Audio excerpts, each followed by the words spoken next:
good evening so এইটো ভিডিঅ'ত আমি এতিয়া ইলেক্ট্ৰিচিটি আৰু মেগনেটিক ফিল্ডৰ কথা অলপ ডিছকাছ কৰিম যিখিনি আমাৰ ইম্পৰ্টেণ্ট কমন কুৱেশ্যন সেইখিনি ডিছকাছ কৰিম সো বেছি কথা নকওঁ আমি এতিয়া ভিডিঅ'টো ষ্টাৰ্ট কৰোঁ অ'কে সো ফাৰ্ষ্টতে আহিব হোৱাট ইজ কাৰেণ্ট নাহে আৰু এইটো আমি গম পাব লাগে সো কাৰেণ্ট মানে চোৱা কি আছিলে ছাপ'জ কণ্ডাক্টৰ এটা আছে কণ্ডাক্টৰটোৰ মাজেৰে ইলেক্ট্ৰন ফ্ল' হ'ব লাগিব এতিয়া ইলেক্ট্ৰনক ফ্ল' কোনে কৰে বেটাৰীয়ে ফ্ল' কৰে মনত ৰাখিবা বেটাৰীয়ে চাৰ্জ ছাপ্লাই নকৰে চাৰ্জক এনাৰ্জিহে দিয়ে চ' এই ক্ৰছ ছেকশ্যনেল এৰিয়াখিনিৰ মাজেৰে পাৰ ইউনিট টাইমত কিমানখিনি চাৰ্জ ফ্ল' হৈ আছে তাকে আমি কি বুলি কওঁ ইলেক্ট্ৰিক কাৰেণ্ট বুলি কওঁ যাক আমি আই ইকুৱেল টু কি লিখিছিলোঁ কিউ বাই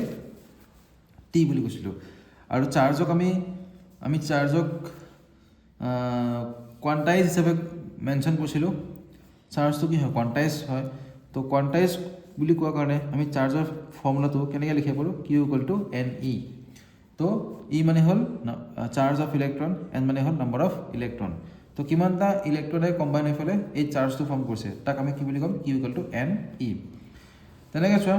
যেতিয়া আমি বেটাৰীটো এপ্লাই কৰা নাছিলোঁ তেতিয়া এই ফ্ৰী ইলেক্ট্ৰনছবিলাকে ৰেণ্ডমলি মুভমেণ্ট কৰি আছিলে যাৰ ফলত সিহঁতৰ যিটো ভেলচিটি আছিলে সেই ভেলচিটিৰ নেট ভেলুটো কি হ'ব গড় মানটো কি হ'ব 0 হ'ব সেইকাৰণে আমি বেটাৰী এপ্লাই নকৰিলে কোনো ধৰণৰ কাৰেণ্ট নাপাওঁ কিন্তু যেতিয়া আমি বেটাৰী কানেক্ট কৰি দিওঁ আমি কণ্ডাক্টৰটোৰ মাজতে কি পাওঁ কাৰেণ্ট পাওঁ কাৰণ কি হয় গোটেইবিলাক ইলেক্ট্ৰনে ছেম ডাইৰেকশ্যনতে ফ্ল' কৰি থাকে তো যিহেতু গোটেইবিলাক ইলেক্ট্ৰনে ছেম ডাইৰেকশ্যনত ফ্ল' কৰি আছে সিহঁতৰ এটা নিশ্চয় ভেলচিটি আছে আৰু সেই ভেলচিটিক আমি কি বুলি ক'ম ড্ৰিফ্ট ভেলচিটি বুলি ক'ম এতিয়া বেলেগ বেলেগ ইলেক্ট্ৰনৰ ভেলচিটি কি হয় ডিফাৰেণ্ট হয় তো এভাৰেজ ভেলচিটি অফ ইলেক্ট্ৰনক আমি কি বুলি ক'ম ড্ৰিফ্ট ভেলচিটি বুলি ক'ম আৰু সেই ড্ৰিফ্ট ভেলচিটিৰ ভেলুটো কি হয় V D equal to minus E মানে হ'ল চাৰ্জ অফ ইলেক্ট্ৰন ই আৰু কেপিটেল ই মানে কি হ'ল ইলেক্ট্ৰিক ফিল্ড টৰ্ক মানে চোৱা এইটো টাও বুলি কয় টৰ্ক নহ'লে টাও মানে হ'ল ৰিলেক্সেশ্যন টাইম বুলি কয় আৰু এম মানে হ'ল মাছ অফ ইলেক্ট্ৰন এতিয়া এই বস্তুটোৰ ডিৰেভেশ্যনটো আহিব এইটো ভালদৰে পঢ়ি চাবা এতিয়া আমি গোটেইখিনি টপিকৰ ডিৰেভেশ্যন কৰিব নোৱাৰোঁ কাৰণ কৰিলে ভিডিঅ'টো বহুত দীঘল হৈ যাব তোমালোকৰ যিহেতু কৰাই আছে আৰু মই জাষ্ট তোমালোকক খালি এটা এডভাইচ দিছোঁ কোনখিনি পঢ়িব লাগে এনেকুৱা নহয় কি মই কোৱা গোটেইখিনি আহিব কিন্তু নিজৰ এক্সপিৰিয়েঞ্চৰ পৰা কৈছোঁ যিখিনি মানে কৈছোঁ আৰু তাৰে বেছিভাগখিনি কমন কৰিব পাৰে হ'ব তাৰ উপৰিও বেলেগ বেলেগ কুৱেশ্যন আহিব সেইখিনি তোমালোকে চাই ল'বা মই জাষ্ট এটা এডভাইচ দিয়াৰ নিচিনা ভিডিঅ'টো বনাইছোঁ আৰু তো আমি ড্ৰিফ্ট ভেলচিটি ভেলু কি পাম স্মল ই কেপিটেল ই ডিভাইড বাই এম টাও মানে কি হ'ল ৰিলেক্সেশ্যন টাইম এতিয়া ৰিলেক্সেশ্যন টাইম মানে কি হয় কৈ দিব যেতিয়া ইলেক্ট্ৰনবিলাকে ফ্ল' কৰি থাকে কণ্ডাক্টৰটোৰ মাজেৰে সিহঁতৰ মাজত কি হয় কলিজন হয় আৰু দুটা কলিজনৰ মাজত যিটো সময় তাক কি বুলি কোৱা হয় ৰিলেক্সেশ্যন টাইম বুলি কোৱা হয় time between two successive collision is called relaxation time এতিয়া এই ৰিলেক্সেশ্যন টাইম ভাৰ্চেছ টেম্পাৰেচাৰ এই গ্ৰাফটো তোমালোকে চাই ল'বা এই গ্ৰাফটো এক্সামত আহিব কাৰণ টেম্পাৰেচাৰ ইনক্ৰিজ কৰিলে কি হয় ৰিলেক্সেশ্যন টাইম ডিক্ৰিজ হৈ যায় কি কাৰণে এতিয়া যদি আমি কণ্ডাক্টৰটোৰ টেম্পাৰেচাৰ বঢ়াই দিওঁ সিহঁতৰ মাজত তাতে যিবিলাক ফ্ৰী ইলেক্ট্ৰনছ আছিলে সিহঁতৰ সোনকালে খুন্দা-খুন্দি হ'ব কলিজন হ'ব তো দুটা কলিজনৰ মাজৰ যিটো টাইম আছিলে সেই টাইমটো কমি যাব ঠিক আছে তো টেম্পাৰেচাৰ ইনক্ৰিজ কৰিলে ৰিলেক্সেশ্যন টাইম কি হৈ যায় ডিক্ৰিজ হৈ যায় তো তাৰ কাৰণে গ্ৰাফটো ধুনীয়াকৈ চাই ল'ব তোমালোকে অ'কে তাৰপিছত আহিব মবিলিটি বুলি ক'লে কি হৈছে এতিয়া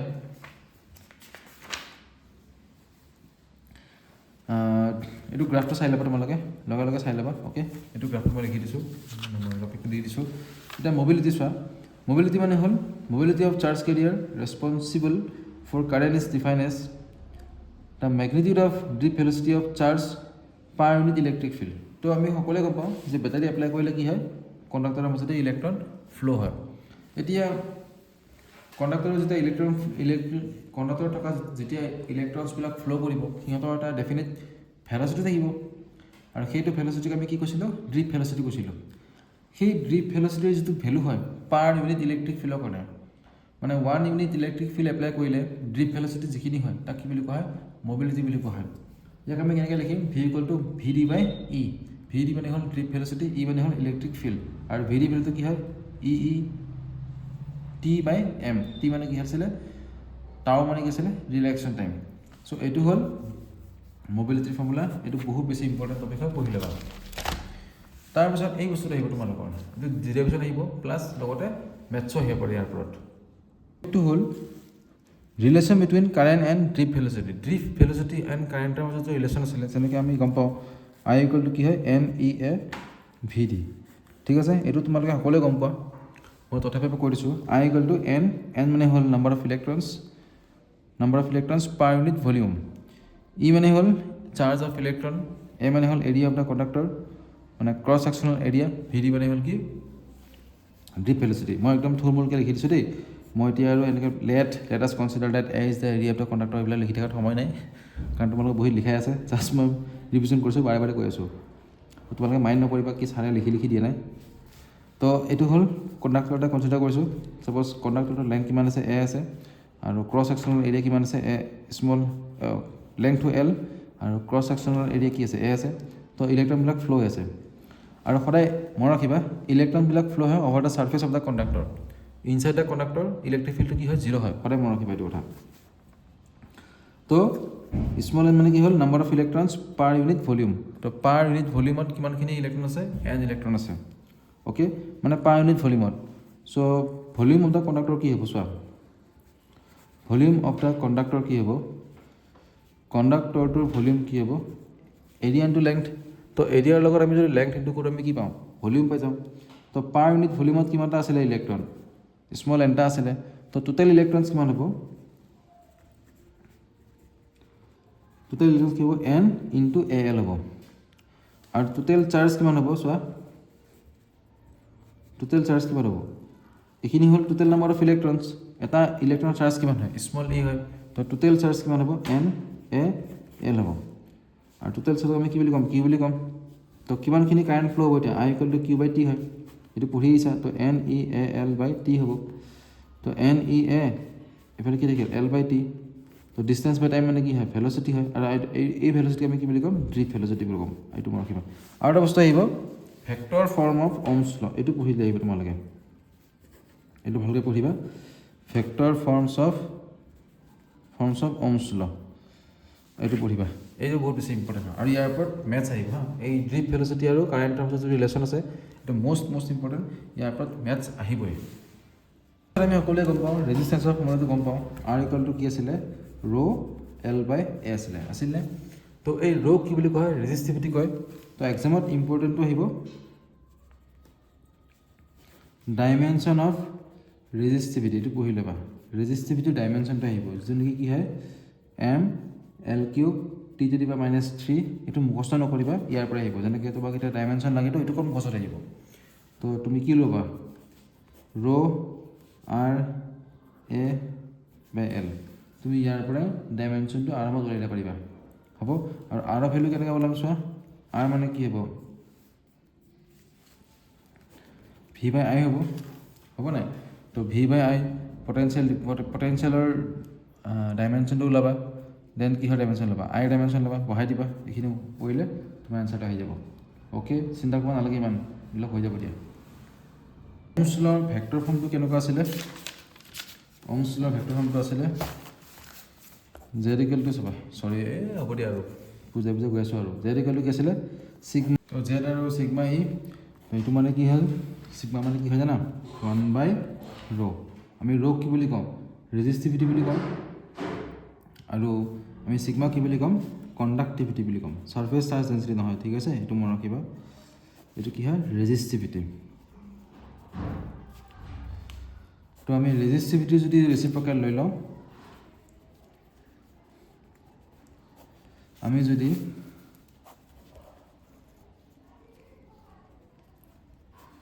ৰেজিষ্টিভিটিৰ ৰেচিপ্ৰকেল লওঁ আমি কি পাই যাম কণ্ডাক্টিভিটি পাই যাম এইটো মনত ৰাখিব তোমালোকে হ'ল তো এতিয়া এটা বস্তু এটা আছে ৰিলেশ্যন ল'ব লাগে আমি কাৰ মাজত ৰেজিষ্টিভিটি এণ্ড মোবিলিটি ৰিলেশ্যনটো ল'ব লাগে এইকেইটা কুৱেশ্যন খুবেই আহে ৰেজিষ্টিভিটি এণ্ড মোবিলিটিৰ মাজত মই ৰিলেশ্যনটো ল'ব লাগে তো আমি গমে পাওঁ আই ইকুৱেল টু কি হ'ল NEA VD আৰু VD মানে কি হ'ল মিউ ই অলপ আকৌ পঢ়িলোঁ মিউ মানে কি হ'ল মোবিলিটি তো কারেন্ট ডেন্সিটি মানে কি হয় IA আৰু কাৰেন্ট ডেন্সিটি এটা ফৰ্মুলা এটা আছে সিগমা E ভেক্টৰ ফৰ্মস অফ ওহমছ ল আৰু সিগমা মানে কি হয় আকৌ 1/p হয় ও p নহয় rho হয় ই তো j মানে কি পালো E/rho পালো হ'ব তো E/rho তেন্তে কি I/a আছিল তো I ভ্যালু I মানে কি আকৌ এটো হয় নহয় এখিনি বহাই দিয়া I এর জায়গায় এখিনি বহাই দিয়া তো NEA VD হল তো ইয়ারে a কাটা গল কি থাকিল E/rho NE VD থাকিলে হল না NE VD আৰু VD আৰু যদি লিখা কি হ'ব mu E হ'ব না mu E তো rho মানে কি হ'ব এতিয়া rho মানে হ'ব 1/NE mu এটো মন ৰাখিবা তো rho মানে what resistivity mu মানে what mobility n মানে হল number of electrons e মানে হল charge of electron ওকে এটো মন ৰাখিবা তো বুজাই পৰে ৰেজিস্ট্যান্স আৰু টেম্পাৰেচাৰ ৰিলেশনটো কি হয় ৰেজিস্ট্যান্স ইনক্ৰিজ কিটা হ'ব যেটা টেম্পাৰেচাৰ ইনক্ৰিজ হ'ব এটো কথা মন ৰাখিবা টেম্পাৰেচাৰ ইনক্ৰিজ হলে ৰেজিস্ট্যান্সটো ইনক্ৰিজ হয় কাৰণ এক্সট্ৰা ইলেক্ট্ৰন এমিশন হয় প্লাস তোমাৰ কি হ'ব পাৰে কলিজনও হ'ব পাৰে যিমান টেম্পাৰেচাৰ বেছি হ'ব কলিজন হ'ব তো ইলেক্ট্ৰন ফ্লো কৰাত কি হ'ব অপোজিশন হ'ব না যদি ইলেক্ট্ৰনস বিলাক ফ্লো কৰাত অপোজ হয় বাধা পায় তো কাৰেন্ট ফ্লো নহ'ব ইজিলি তুমি ক'ব পাৰো যে টেম্পাৰেচাৰ ইনক্ৰিজ কৰিলে কি হয় ৰেজিস্ট্যান্স ইনক্ৰিজ হয় তো আমি কেনেকৈ লিখিম ৰিলেশনটো তো RT = হল R0 1 plus alpha delta T RT মানে কি হল ফাইনাল রেজিস্ট্যান্স R0 মানে কি হয় ইনিশিয়াল রেজিস্ট্যান্স এই আলফাটো কি কয় টেম্পারেচার অফ কোএফিসিয়েন্ট বুলি কয় temperature of coefficient of resistance বুঝিলা তো আলফা কি বুলি কয় temperature of coefficient of resistance বুলি কোৱা হয় তো আলফা ভ্যালুটো কেনেকৈ ওলাম আমি RT minus R0 then again আহিব R0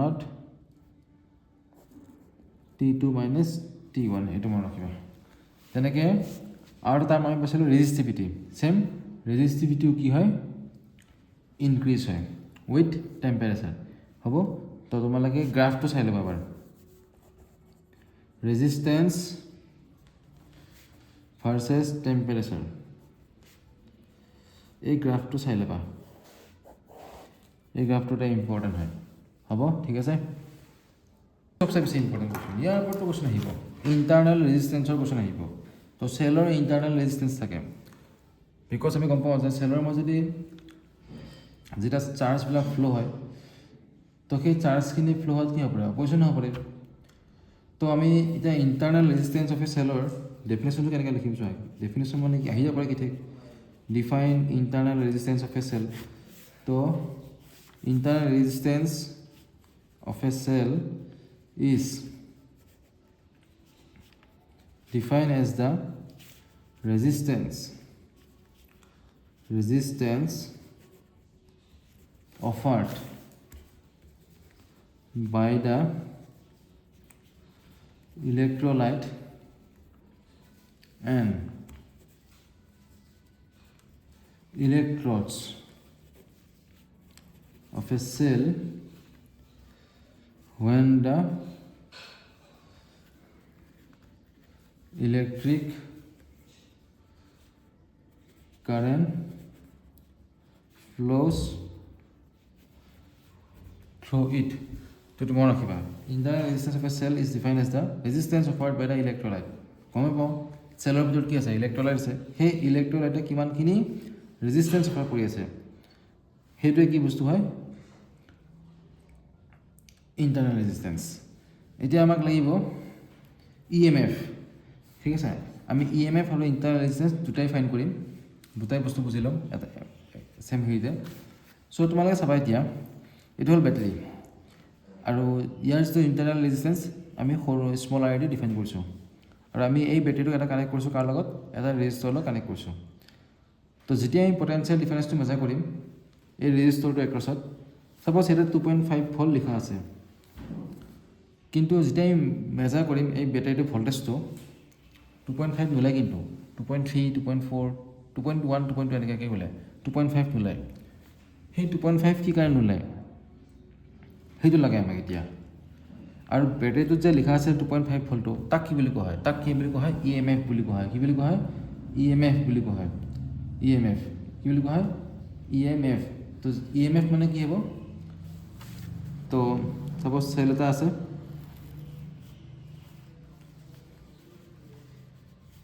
এইটো সাপোজ কেথড এইটো কি হ'ল এনড এইটো পজিটিভ হয় এইটো কি হ'ল নিগেটিভ হয় তো যেতিয়া ইলেক্ট্ৰিক সেলটোক আমি কোনো এক্সটাৰ্নেল সাৰ্কিটৰ লগত কানেক্ট নকৰিম তেতিয়া কি হ'ব কি নহ'ব কাৰেণ্টৰ ফ্লো নহ'ব ইয়াৰ মাজতে যেতিয়া আমি কোনো এক্সটাৰ্নেল সাৰ্কিটৰ লগত কানেক্ট নকৰিম তেতিয়া কাৰেণ্টৰ ফ্লো নহয় সেইখিনি সময়ত এই কেথডৰ এনডৰ মাজত যিটো পটেনচিয়েল ডিফাৰেঞ্চ আছিল তাকে কি বুলি কোৱা হ'ব EMF বুলি কোৱা হ'ব কি বুলি কোৱা হ'ব EMF বুলি কোৱা হ'ব আৰু এই ভিটো কি বুলি কোৱা হয় জানা ইয়াক টাৰ্মিনেল ভল্টেজ বুলি কোৱা হয় কি বুলি কোৱা হয় টাৰ্মিনেল ভল্টেজ বুলি কোৱা হ'ব তো লিখি দিম এতিয়া terminal voltage of a cell is defined as the potential difference between the two electrodes of a cell in a closed circuit তো টার্মিনাল এই টার্মিনাল ভোল্টেজ কাক কয় টার্মিনাল ভোল্টেজ মানে হল potential difference between the two electrodes of a cell আগতে যেতিয়া এই electrode দুটাক কোনো এক্সটাৰ্নেল সাৰ্কিটৰ লগত কানেক্ট কৰা নাছিল তেতিয়া ইহঁতৰ মাজত যিটো পটেনশিয়াল ডিফাৰেন্স আছিল তাক কি কৈছিলে EMF আৰু যেতিয়া ইহঁতক মই এতিয়া এটা এক্সটাৰ্নেল ৰেজিষ্টাৰৰ লগত কানেক্ট কৰিম ঠিক আছে তাৰপিছত এই টাৰ্মিনেল দুটাৰ মাজত যিটো ভল্টেজ হ'ব সেই ভল্টেজটো কি ক'ব টাৰ্মিনেল ভল্টেজ বুলি ক'ব আৰু টাৰ্মিনেল ভল্টেজৰ ভ্যালু কি হয় সদায় মনত ৰাখিবা মই কৈছোঁ নহয় দোকানত 2.5 লিখা আছিলে তুমি যেতিয়া লৈ আহিলা 2.3 2.1 পালা যেতিয়া মাল্টিমিটাৰতে মেজাৰ কৰিলা সো মাল্টিমিটাৰতে যেতিয়া মেজাৰ কৰিলা সেই ভল্টেজটো কি বুলি কোৱা হ'ব টাৰ্মিনেল ভল্টেজ বুলি কোৱা হ'ব তো টাৰ্মিনেল ভল্টেজৰ ভ্যালু কি হয় EMF তকৈ সদায় কি হয় কমি থাকে লেছ দেন টু কি হ'ব EMF এইটো মনত ৰাখিবা এইখিনি বস্তু মনত ৰাখিবা তোমালোকে ওকে এটা আমি ৰিলেশ্যনটো ওলাম কেনেকৈ ওলাম চোৱা দুখন ধৰি ৰাখিছোঁ উপায় নাই তো ইয়াত চোৱা এতিয়া এই ৰেজিষ্টেন্সটো কিহত কানেক্ট হৈছে সিৰিজত কানেক্ট হৈছে তো টোটেল ৰেজিষ্টেন্স আমি কি লিখিম টোটেল ৰেজিষ্টেন্স আমি লিখিম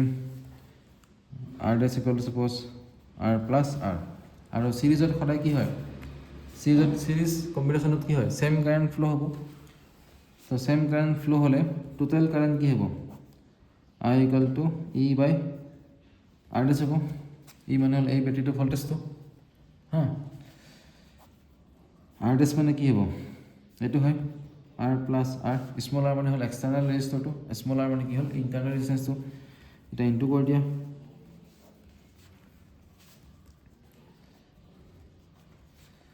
এই আইআৰটো চোৱা এতিয়া আইআৰটো চোৱা একদম মজা লাগি গ'ল যে এইটো আইআৰ এই ৰেজিষ্টেন্সটোৰ মাজত কিমান কাৰেণ্ট গৈছে আই কাৰেণ্ট গৈছে নাই তো আই আৰু আৰৰ প্ৰডাক্টটো কি বুলি ক'ব টাৰ্মিনেল ভল্টেজ বুলি কোৱা হ'ব তো এই আইআৰটো কি হ'ব টাৰ্মিনেল ভল্টেজ যাক আমি ভিৰে বুজাম তো V plus IR equal to কি হ'ল ই তো দেখিলা ভি ইকুৱেল টু কি হ'ল ই minus IR V equal two কি হ'ল ই মাইনাছ আইআৰ এই ইটো কি হ'ল EMF আৰু ভিটো কি হ'ল টাৰ্মিনেল ভল্টেজ কিমানখিনি কম টাৰ্মিনেল ভল্টেজটো EMFত কিমানখিনি কম হয় বাই আইআৰ এইটো মনত ৰাখিব ভেৰি ভেৰি ইম্পৰ্টেণ্ট ইয়াৰ পৰা কোৱেশ্যন আহিব ইম্পৰ্টেণ্ট হয় এইটো তোমালোকে চোৱা grouping of the two cells in series and parallel তো দুটা চেলক যদি আমি এতিয়া গ্ৰুপত কৰোঁ মানে গ্ৰুপিং কৰোঁ যেনেকৈ আমি সিৰিজো কৰিব পাৰোঁ আমি পেৰেলেল কৰিব পাৰোঁ তেনে ক্ষেত্ৰত টোটেল EMF বা টোটেল ৰেজিষ্টেঞ্চ এইবিলাক কেনেকৈ হয় তুমি ওলাম এতিয়া আৰু এইটো ইম্পৰ্টেণ্ট হয় তো গ্ৰুপিং অফ দ্য চেল এতিয়া বহি নালাগিব আৰু মোক তো grouping of two cells in series and parallel দুটাও লাগে চিৰিজো লাগে পেৰেলেলো লাগে তো এই চোৱা আমি চেল দুটা কানেক্ট কৰিছোঁ কেনেকৈ চিৰিজ কানেকশ্যন কৰিছোঁ এটা পজিটিভ লগাই দিছোঁ এটা কি লগাই দিছোঁ নিগেটিভ পজিটিভ নিগেটিভ তো ইয়াক পাৰফেক্ট কানেকশ্যন বুলি কয় তো নিগেটিভ পজিটিভ থাকিব লাগিবতো ইফালে নিগেটিভ বুলি এইফালে নিগেটিভ বাদ দিয়া দুটা কাৰেণ্ট নাযাব আৰু তো এইটো যাব কাৰেণ্ট যদিহে ইহঁত দুটাৰ মাজত পটেঞ্চিয়েল ডিফাৰেঞ্চটো ডিফাৰেণ্ট হয় তো E1 আৰু ইয়াৰ ৰেজিষ্টেঞ্চ কিমান আছে R1 তো এই চেলটোৰ ৰেজিষ্টেঞ্চ কিমান আছে R2 আছে এতিয়া চোৱা এতিয়া কাৰেণ্ট আছে কেনেকৈ ফ্ল' হৈছে বি পৰা এলৈকে ফ্ল' হৈ আছে অ'কে এনেকৈ ফ্ল' হৈ আছে আৰু বস্তুটো তো আমি এটা মাজত পইণ্ট এটা লৈছোঁ চি পইণ্ট লৈছোঁ তো চিৰ পৰা এলৈকে কি হৈছে কাৰেণ্ট ফ্ল' হৈ আছে তো চিৰ পৰা যিহেতু এলৈ কাৰেণ্ট ফ্ল' হৈ আছে তো হাই ভল্টেজ কাক ধৰিম আমি এক ধৰিম ল' ভল্টেজ কাক ধৰিম আমি চিক ধৰিম তো আমি এই ভি এ চিটো ওলাম potential difference between A and C V A C equal to কি হ'ব ভি এ মাইনাছ ভি চি তো ভি এ চিৰ মাজত পটেঞ্চিয়েল ডিফাৰেঞ্চ কিমান হ'ব চোৱা ভি এ চিৰ মাজত পটেঞ্চিয়েল ডিফাৰেঞ্চ কিমান হ'ব এইটো কি আছিলে ৰ'বা ভি এ চিৰ মাজত পটেঞ্চিয়েল ডিফাৰেঞ্চটো কি হ'ব চোৱা এইটো পাইছিলে তোমালোকে ভি ইকুৱেল টু কি আছিলে ই মাইনাছ আই আৰ এটা চাৰ্কিট এটা আছে এইটো আৰ এইটো হ'ল EMF এইটো হ'ল ইণ্টাৰনেল ৰেজিষ্টেঞ্চ এইটো ভি অ'কে তো যেতিয়া চোৱা যেতিয়া আমি